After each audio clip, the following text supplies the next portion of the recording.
Babi c'est vraiment les lots nous santo beta to senga coalition to senga permission et ça grâce à Patrick Momo digital siko mboka na mboka ya ba kontinango awa siko digital ya solo Patrick Momo ha yekangi masolo masolo ba image oya ni boluka na Patrick Momo awa makamto za kitoko kitoko lilo 3W Boboko ya Boka Boboko ya Boka 3W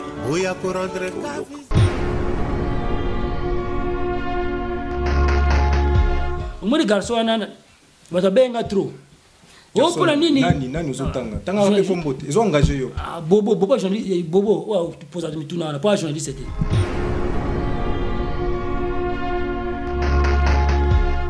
faut oya otira bila malangai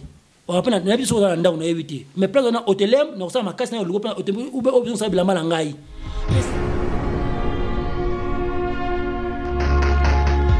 au fait na ndako moi ça le ko mbongo yo fa na ndako ngo sa musala te.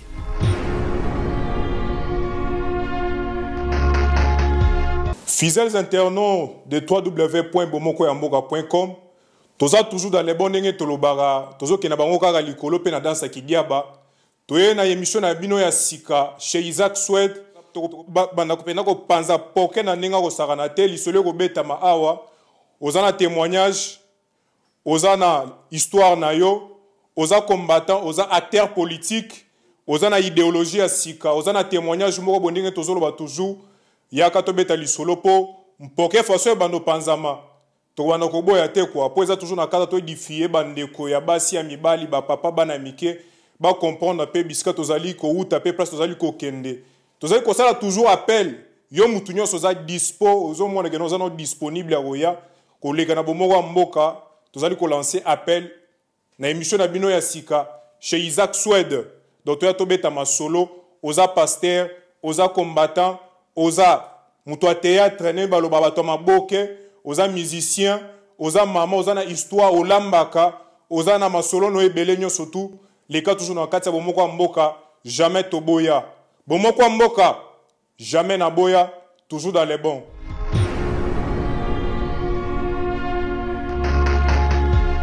Bonjour fidèles auditeurs de www.bomokoyamboka.com.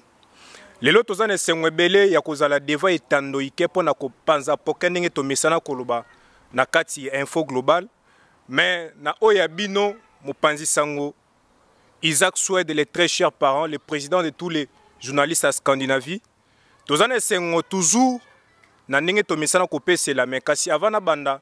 nazali komona na Angola kuna les bibliothèques internationales Joao Ndombe lazali ko solola Papi Chamala zali kosola pe Gildas Capitao le parlementaire bazali kosola. Na o etali info global na biso mukwalelo. Élection présidentielle 2016 to koyebisa bino ete mbutu ezali makasi ndenge tolobango toujours batie pona candidature soko lingo postuler il faut ocha $100,000 kasi tozali komituna ezali pona banani ba postuler esika yango po population ezali komitungisa banani ba ko diriger biso na mikolo ezali koya pena o etali dialogue ya IDPS na gouvernement en place tolandaki pe na ba média na ba internet ndenge ezali koleka mikolo yo IDPS azali ko proposer Félix Tshisekedi na dialogue na bango na pouvoir en place azala premier ministre yango pe tozali komituna biso ba congolais biso to mibenga ba combattant ya libanda pe ya kati IDPS tozo comprendre lisusu te ezali héritage to ndenge nini biso mona ba parler to développer to yeba le pourquoi kaka Félix Tshisekedi faut akoma premier ministre par rapport ya masolo balinga beta ya dialogue point d'interrogation na ba parler bo comprendre pe bo timba na o etali affaire Odombo na ba site mususu bazo benga soit disant ya ba collabo bolandaki pe Odombo na ba interview na mususu azo pesela par rapport à masolo ngo azo loba keno ye akendaki azo kende Kinshasa te et azali ko tirer toujours attention na ba site mususu bazo linga combat et se déstabiliser dans la communauté, dans la Europe, partout dans le monde. Alors, bino ba tozana parler tozo senga bino toujours bo comprendre idéologie ndenge za po biso nyonso tozana pona ko bundela mboka tozo au milieu du village biso ba Isaac Swed tozateke pona ko panza mais il faut toujours totala analyse façon ni mboka ezo kendela façon ni masolo ngo bazo kambela biso ngo po toza suna ta distraction tene na mesana koloba. Et puis par rapport au état lipé Bishop Élysée kuna en Afrique du Sud parce que dans le naza opposant politique vous comprenez que nazalaka combattant yo futo lo bango bien nazali biso ba image na yo Bishop Élysée nazalaka combattant yo se présenter tant que combattant on a ta tenue militaire. OK, pour des raisons personnelles na lobi non na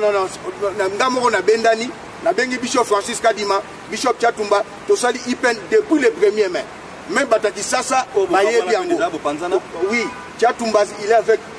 INC monsieur Vital Kamere. Francis Kadima a reçu une révélation de la part de Dieu. Il a demandé pardon au président Kabila, demandé pardon à Maman Olive, juste Ngapé inspiré par Dieu, combien ça vous fingate. Et éducation ni n'a pas ça un, moi si nanga, n'a banana biologique, n'a bandimi. L'erreur est humaine. L'erreur est humaine. Tout homme est faillible. Nana sala galisu mouté. Écoutez, on a excusez Bishop Elende, on a comprendre que je suis un roi, il y a solo. Parce que si vous se rappelez bien, si vous se rappelez bien. Nazala qui n'a président Michel Nakacho. Naoki ba ndekonanga ba combattant bozo luka ba collabo mususu. Le plus grand collabo ba journaliste Fiston Pelenge Scorpion. Eloni bosalier. Botike ponani.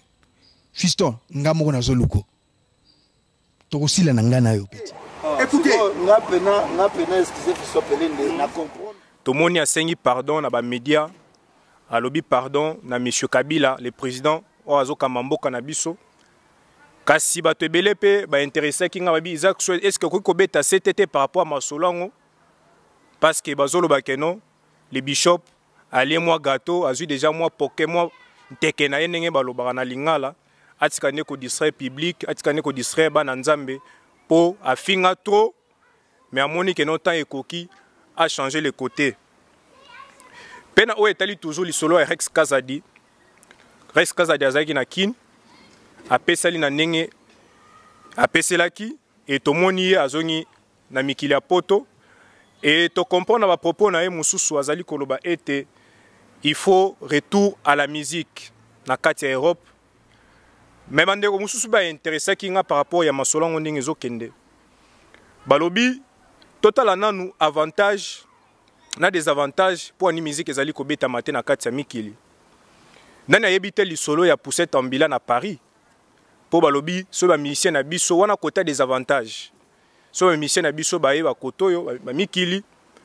ba kozwa bana bandeko na biso ba ser na biso kanenge masolo ndenge zala ba judo ki facilement. Mais depuis musique et katana na poto retour ba boutique isusu bato ba yibarate masolo échangea ba ser ba gomo kenenchik ba petite ser ba gomo tanga muibi edoza na mikili wana par rapport na bandeko na zalana bango par rapport ya communauté o tozalana bango basala équipe mo analyse na bango poto pese la toujours na kati ya mikona biso bomoko mboka. Mais par rapport au côté ya avantage ya musique na diaspora culture na biso eza na baisse. Tout le monde a Camerounais bazoya ko beta bikolo mususu bamboka mususu bazo beta tout le monde a culture na biso ezo reculer de plus en plus musique ezo beta matin tout le monde a keno masolo ngo ezo kita culture ezo bunga to leka inaperçu na kati ya ba communauté na kati ya ba placement public na kati ya ba concert ndenge masolo ngo banda o salema na ba Paris bisika ndenge banda ko salema peli solo na o etali affaire Moïse pasteur Moïse Mbie na la fille de Jibem Piana Daïda Mpiana mutu déjà za na kati na ba internet que Daïda Mpiana azali kobima na pasteur Moïse Mbie oyo ya Bethel. Mais par rapport biso toza source bomoko mboka tozora toujours information na source pona ko pesa la bino ba obalanda biso to meke ko kota ko fouiller par ci par là to ko yebisa bino ka que non la fille Daïda Mpiana na le pasteur Moïse Mbie bazande en relation quand ndenge ke to yebani bandeko ba yebani bazan en relation avec la fille basola na bango bien et sa maman Amida pe asepela pe na mo relation pour tozoki ba information vraiment na source nek to yeb sarabino mais tous allande patient tout kande songi au jour pende wa osepela non le pasteur abim officiellement na média pe AP c'est la fiançailles na bango bokola nango toujours na kati bomoko ya mboka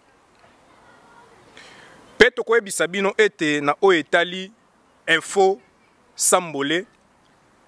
to tunaki boye Sambole na pale bazongi si zoba mokozini soki abimi libanda bolukili liwa na ye esko yebi te ezali mbisi soki obimisi libanda alongwe na mai bobimisi na mokili yeba ke bolukili liwa na ye to tuni su Sambole mokozini akanga likofi libela to koyebisa bino ke non ezali misili pena oyo etali traduction ba monenge to mesana toujours koloba information na biso to tuni boye fenêtre na lingala ezali nini to koyebisa bino ke ezali lininisa yo motoloba lingala comprendre indusa yango yo to tuni boye fièvre so mwana zobela o mwana nga zobela fièvre ndeko yebisa biso fièvre na lingala elaksi nini omoni nengo zo egogo ezali fefele alors na o etali info promotion marketing tozali kosala toujours appel na bino bato bazana ba fête na ba palais na ba Paris na ba Scandinavie mobimba ozana fête anniversaire bomoko amoko ezali toujours disposé pour na kopesela biso pe toza toujours présent pour to pesela na ndenge ya idéologie ndenge sengela kopesela alors ce qui peut olingi koyebana lokola les bibliothèques internationales Joao Ndombele Solola pe lokola Pakewing efumu ya Yoji Solola lokola Nicole Makwiza Tantina Pembe azo Solola staff mobimba Isaac Swede Feli Mukeba ba jeune tout ya Scandinavie mikolo to sela kabo ceux qui jeune était ngo yango yo jeune tout boyelaxi li solo boyelaxi li sanga tozala toujours dans les bons jamais to boya Nathalie Soussoutanya faila kuna na Belgique merci pour être bozali toujours scotché na kati bomoko mboka jamais na boya na bilili ezalaki oya bino digital momo toujours dans les bons jamais na boya tozala toujours scotché pour bomoko mboka jamais na boya Bonico à suivre.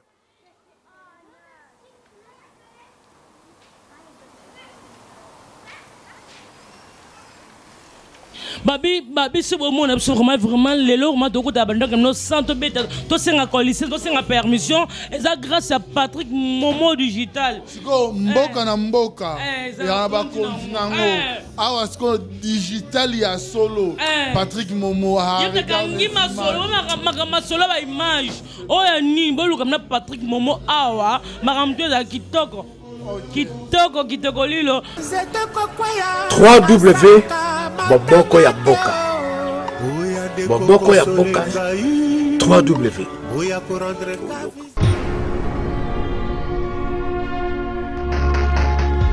Umuri garso anana. Batabenga trop. Oh pour nini? Nani uzotanga. Tanga wapi fombote. Ils ont engagé yo. Ah bobo journaliste bobo wa tu poses à mituna na pas journaliste c'était.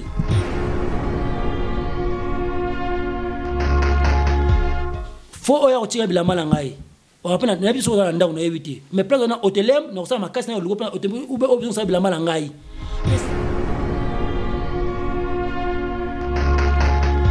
Au fait na ndako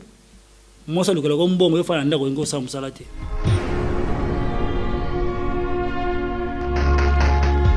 Fidèles internautes de www.bomokoyamboka.com toza toujours dans les bons ndenge tolobara tozo ke na bango kaka likolo pe na dansa kidiaba toye na émission na bino ya sika chez Isaac Swed banda kopena ko panza poke na ndenge ko sakana te lisolo ko betama awa ozana témoignage ozana histoire na yo oza combattant oza acteur politique ozana idéologie ya sika ozana témoignage moko bondenge tozoloba toujours yaka to beta lisolo po mpoke faso bando panzama to wana ko boya te quoi po eza toujours na kata to édifier bandeko ya basi ya mibali ba papa bana mike ba comprendre pe biska tozali ko uta pe place tozali ko kende tozali ko sala toujours appel yo mutu nyonso oza dispo ozomona ke oza no disponible ya koya koleka na bomoko ya mboka tozali kolancer appel na émission na bino ya sika chez Isaac Swed donc toya tobeta masolo oza pasteur oza combattant oza mutu ya théâtre ne baloba bato maboke oza musicien oza mama oza na histoire olambaka oza na masolo no ebele nyonso tu leka toujours na kati ya bomoko ya mboka jamais toboya bomoko ya mboka jamais na boya toujours dans les bons.